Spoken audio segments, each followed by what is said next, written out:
Как да накараш преса на ногтите ти да седят минимум 2 седмици? Нося преса на ногти вече от половин година, така че мисля, че съм намерила най-добрия начин да ги накарам да издържат възможно най-много време на ръцете ми. Сега ще ви покажа как го правя. Всичко, което ти трябва е в комплекта на Чикси. Те са се погрижили буквално за всичко. Днес ще си сложа ето тези ногти.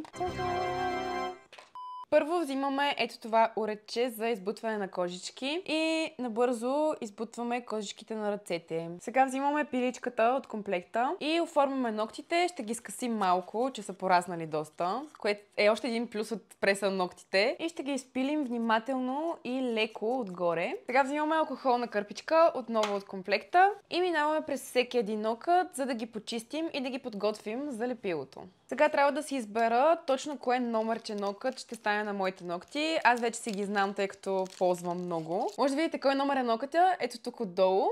Пише го с малки цифрички. Сега ще си намеря моите ногти и ще се върна. Сега взимаме лепилото и слагаме капчица или, добре, може би 2 капчици на самия нокът. И това, което съм забелязала аз, че ако сложиш повече лепило, но натискаш по-малко на самия нокът, ще се залепи много по-здраво. Така че не дейте да натискате с всичка сила, а просто лекичко, но с много лепило. И задържаме така 15-20 секунди.